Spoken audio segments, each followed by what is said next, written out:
Well,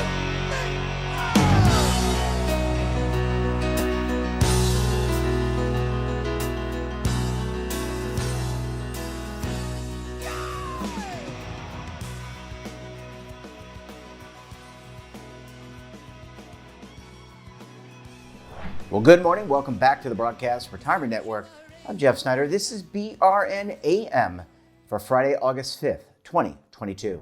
And our top story today, spending actually declines in retirement.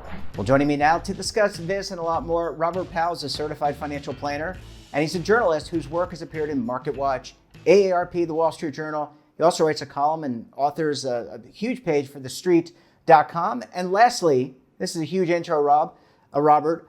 He is a member of FinStream TV. Bob, so great to see you. Thanks so much for joining us on the program this morning. Oh, it's a pleasure to join you, Jeff. Thank you. Yeah, hopefully my intro, I had to cover all the titles, and your work you're very well known, and we're really appreciative of you coming on the program. You write provide a lot of great information, both on your columns, but also part of FinStream TV. Bob, I want to talk about spending in retirement, and you wrote a piece on this. Spending in retirement's actually declined, and what can you tell us about this? That kind of is a paradox to me. It is a paradox, and because most people are told that they should, for instance, use the 4% rule and adjust how much they take adjusted for inflation, and the assumption is that your spending will increase over the course of retirement. And what the researchers at the RAND Corporation have discovered is that, and others too, by the way, JP Morgan, David Blanchett, is that spending actually declines in retirement over the course of, we'll call it your 3 phases of retirement, like the go-go years, the slow-go, and the no-go years. And what they're essentially saying is you might spend a little bit more in the first phase of retirement. Maybe you travel a little bit more. Maybe you spend more time with the grandkids, et cetera, et cetera. But as you go through the second and third phases, your spending will start to decline appreciably. And in some of the cases, what will happen by the third phase, in the no-go phase, the expenses that you might have used on entertainment and travel in the first phase might be replaced by healthcare, but potentially not so much that it's a dramatic increase in your spending. And so what the folks that I spoke to, Michael Hurd at the RAND Corporation, and in essence, what he said was, maybe you should plan on spending increasing maybe 1% per year over the course of your retirement. And what that means, perhaps, and this is sort of like, for me, one of the aha moments was, it might mean that you're saving more than you need to. And that's a hard one, right? Because the last thing anyone would want to do is to save less and then get to retirement and learn that you didn't have quite enough to fund 30 plus years of retirement. So it's a really interesting thing to sort of say, well, okay, I buy the fact that spending will decline, but saving less is a little bit harder for me because I don't know how much less to save in order to fund, that my desired standard of living. Yeah, and that's the holy grail, right? That number of what you need, is it $1 million, $2 million? It's really dependent, Bob, on your own personal needs. I want to ask you a question, Bob, and I know that usually studies like the RAND Corporation and others are done well in advance, but what about this market volatility that I know you have been talking about on your network, in your columns? We're all nervous about it, the economic fragility, if that's even a way to describe it. How much does that instruct people's, first of all, retirement decision, but also retirement spending? Yeah, so I think one of the things that I like to think about when I think about market volatility is to remove it from the spending or income equation. So, for instance, I'm fond of, for instance, the bucket approach in retirement planning, where you would take maybe 1 to 5 years of spending and put it in a safe instrument, and maybe the next 6 to 10 years in a different bucket of maybe stocks and bonds, and then a third bucket 10 plus years and beyond, maybe in more risky assets, the stock market, et cetera. And if what you do is have 5 years of income that is protected from market volatility, you don't have to worry about the daily ups and downs of the market. And as each year goes by, you'll replenish that bucket number 1 with money from bucket 2, and bucket 3 will go into bucket 2. And so I like to think that, for retirees who want to avoid the stress of worrying about what their portfolio is doing, is to consider either a bucket approach, or sometimes people call it a floor and an upside approach, where what you're doing is creating lifetime guaranteed sources of income, be it Social Security, a pension, an annuity, or other things. to sort of provide the desired standard of living, whatever that might be for you. Could be essential only, or could be essential and discretionary, or some other derivation of that. And that way, if you have a floor in place, again, you don't have to worry about what's going on in the market. So I sort of like to, I personally would say to retirees, maybe don't consider using the SWIP approach to generating income in retirement, because what that does is it means that then you're going to be, subject to sequence of return risk or market volatility. And the last thing you want to do is put your desired standard of living at risk, at least from my perspective. Yeah, really smart. I like that bucket approach. It got me thinking, especially as I near retirement. I'm not anywhere close, but at some point I'm going to retire. Bob, last question before we go to a commercial break. And you brought this up at the beginning. Look, we're living longer, but we experience, as we age, more chronic conditions, pain. I know my knees are bothering me a little bit from years of wrestling and other things that I did. Healthcare costs going through the roof, Bob. How about managing those? I mean, our friends at Fidelity, they're not really friends, nor are they sponsors, but we consider them quasi-friends. Yep. They've done surveys that say $300,000 in retirement. Who knows what it's going to be when you and I retire? So how do you manage those expenses, knowing that they're probably going to go up, not down? Yeah. So I think two things. First of all, I think we need to put that number in perspective. It's not as if you need $300,000 set aside at age 65 to pay for the next 20 years of healthcare costs. Most people pay for healthcare costs, one, through their Social Security, right? Part of their Part B premium gets paid through there.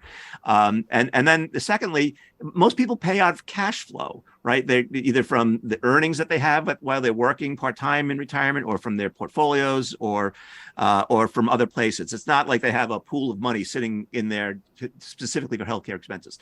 The other is I would urge people to look at other studies that look at healthcare costs in retirement. Two in particular. There was a series of studies done by Sudipto Banerjee at T. Rowe Price, 3 studies in fact, where we broke down what the annual cost is and what you can expect to pay for normal and ordinary expenses like healthcare premiums, and then what you might pay for out-of-pockets and deductibles and copays and that sort of thing. And when you break it down by a year-by-year expense, it becomes much more manageable. And so I would urge people to read that study from T. Rowe Price. And also there's a study from Vanguard that they did with Mercer. And they came to the very same conclusion. The costs of healthcare are going to be, for most people, right, manageable. There will be a certain segment for people for whom it will be less than manageable. You don't know if you're going to be in that demographic or not. So I think that's the hard part about planning for healthcare costs is, 95% of the time you can plan for it. And then there's a 5% chance that you won't have enough money to pay for extraordinary healthcare shocks.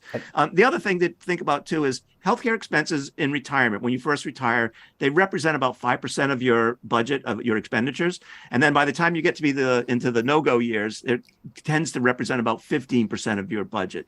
So, maybe as you're planning for healthcare costs in retirement, think about those percentages, see how they equate to you. Obviously, the sicker you are, the more likely you will have higher healthcare costs, and the less, the more healthy you are, the greater the likelihood is that you'll have, maybe less healthcare costs, but longer healthcare costs over the lifetime because you're going to be living longer. Yeah. which is a study that Boston College noted. Sorry, I didn't mean to interrupt you. I was going to make a quip that we're living longer, but there are certain things you can control. Can't control your genetics. We're all predisposed to certain things, but you can control things that trigger. So take a walk.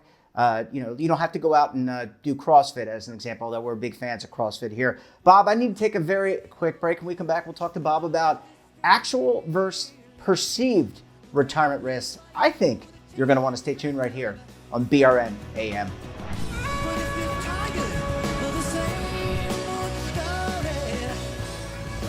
Imagine a new television network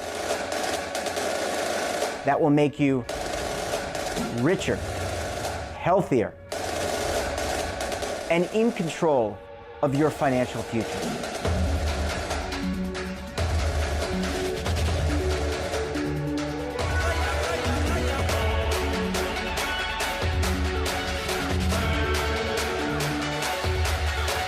This network is for the policewoman in Nashville, Tennessee, the baker in Dubuque, Iowa, the teacher in Lexington, Kentucky.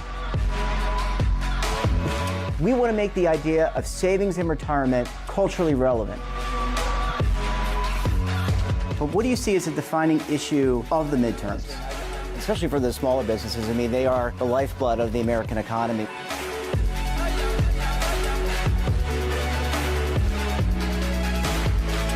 Featuring exclusive interviews, current affairs, and docuseries.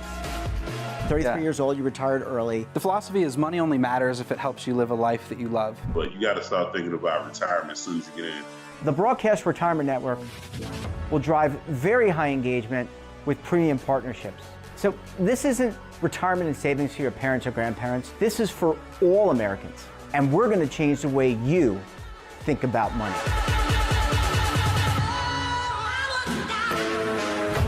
Welcome to the next frontier of retirement and savings. This is BRN, the Broadcast Retirement Network.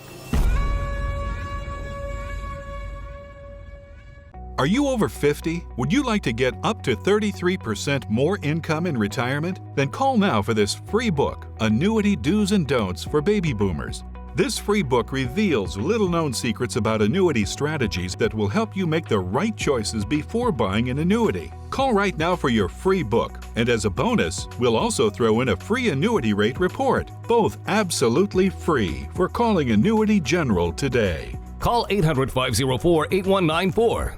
Welcome back. We're joined this morning by Robert Powell, a certified financial planner, and you can find his great work on Market Watch, Wall Street Journal, AARP, and of course his column on thestreet.com. You can also find his great content, great interviews on finstream.tv. Bob, thanks so much for sticking with us this morning. Thanks, Jeff. Pleasure. Yeah, this is great. I always love when we get experts like yourself to share great insights, and there's a lot I want to dive into with retirement risks. And a lot of us, there's myths, just like there's Greek myths. There are myths about retirement. I'm not going to bring up Perseus and the Clash of the Titans here, but I am going to bring up, let's talk about some of the actual retirement risks versus perceived. Let's start with some of the perceived. Tell us, what do we think exists in retirement, and then some of the actuals. Yeah, so there was a study done at Boston College, the Center for Retirement Research, and they looked at folks and what they viewed as risks that they'll face in retirement and what the actual risks are that the researchers think they should be worried about. And at the top of the perceived risk list is market risk, right? The risk of volatility, the risk of sequence of return risk, the risk that your portfolio will decline in value over the course of your retirement. And while that may happen, there is certainly, you are subject to it. The far greater risk, the actual risk that you should be worried about is longevity risk, the risk of you outliving your money. And this is a really big risk, right? We know that people like Bill Sharp have described, retirement planning as the hardest, math problem to solve, because the hardest thing you have to do is to figure out what your date of death is, how long your money has to last. And it's really important to figure out, okay, well, how long will I live? And, by and large, most people will use average life expectancy as their benchmark, right? They might say, oh, I'm 65. I can expect maybe to live another 17 years or whatever the case may be. But the truth of the matter is, if you start to use averages, right, the law of large numbers, what you'll find is half the people die before life expectancy and half die after. And you don't know which half you'll be in. So using life expectancy as a measure for longevity is a really bad thing to do. I like to refer to it as the law of one number, right? It's your number, and you got to figure out what that is. And to people, what I would say is, forget the averages, life expectancy. Start looking at maybe some life calculators that will give you a more precise estimate of what you might live to based on your, health, your behavior, et cetera, your risk factors. The SOA, the Society of Actuaries, has a great website called Longevity Illustrator, where you can sort of plug in your numbers and get a sense of what your personal life expectancy will be.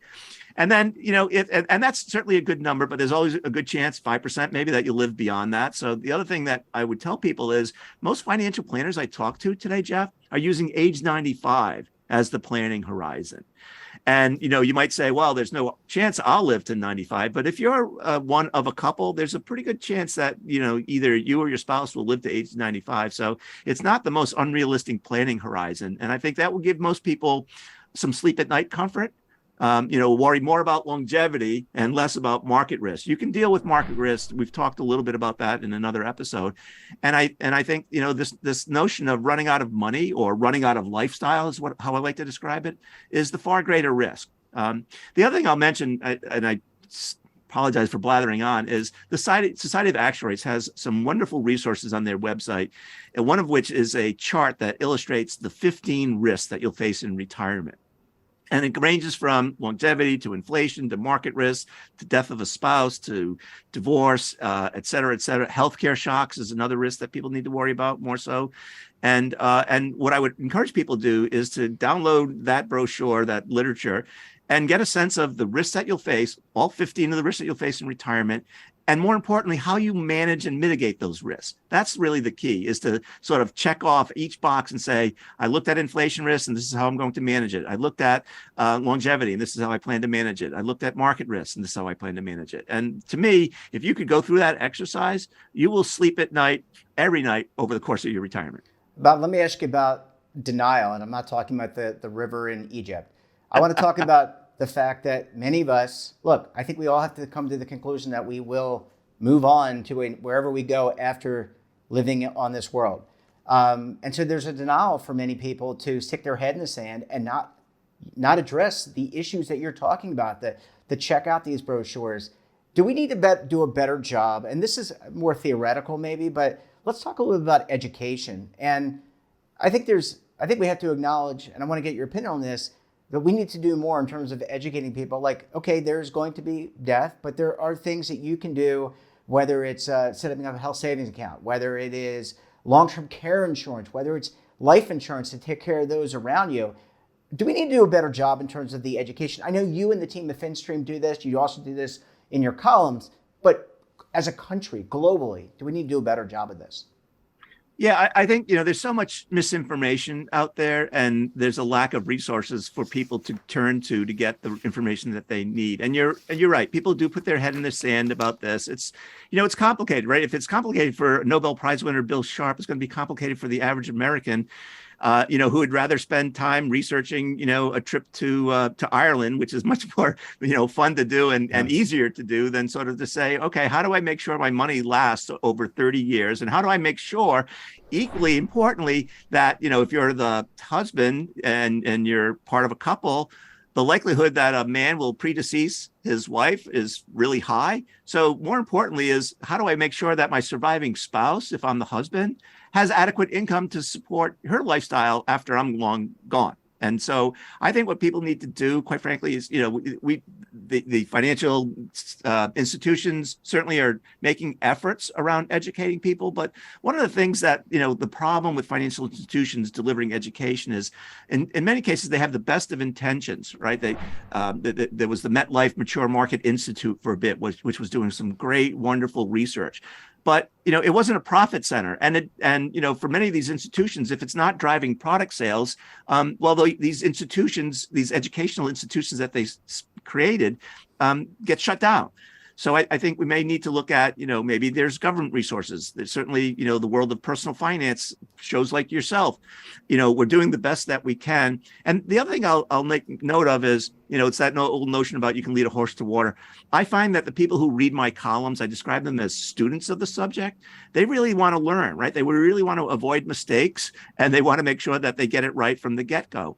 Not everyone is a student of the subject, right? It's hard to make people students if they don't want to learn this topic. On the other hand, for those folks who come to learn about this, I feel like we're helping, one person at a time achieve the lifestyle that they desire. Yeah, and Bob, last question for you before we go, wrap up the show.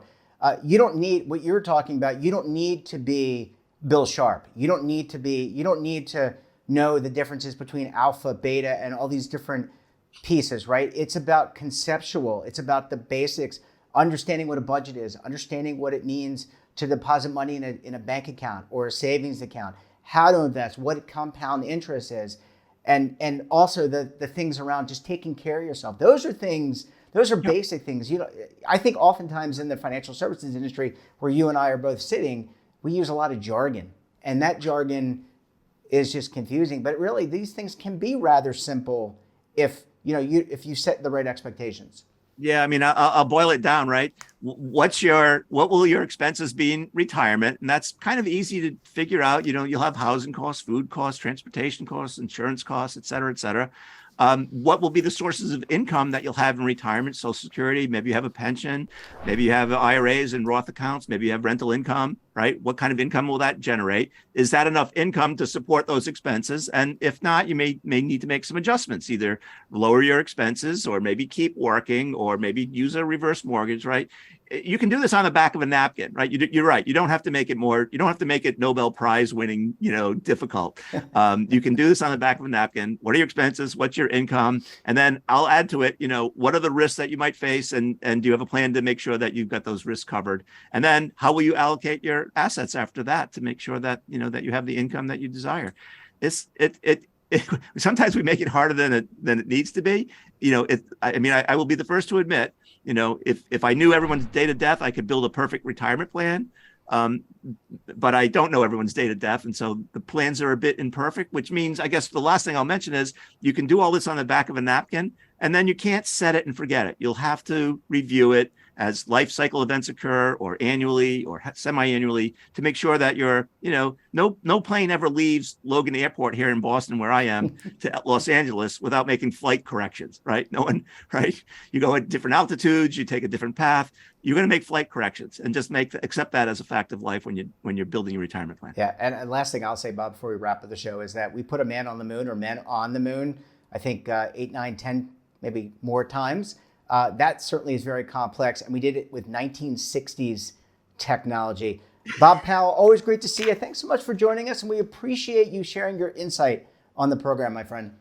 Thank you for having me. And that wraps up this episode of BRN AM. Have a topic of interest, someone you think we should talk to, drop us a line. And don't forget, for all the latest curated news and lifestyle, wellness, finance, tech, so much more all in one place, check out today's edition of our daily newsletter, The Morning Pulse. Want to search our archives, check out our latest content, or visit our website, and of course, our streaming partners. We're back again tomorrow for another edition of BRN Weekly. We'll be taking a look back at some of our best segments for the week. Until then, I'm Jeff Snyder. Stay safe, keep on saving, and don't forget, roll with the changes.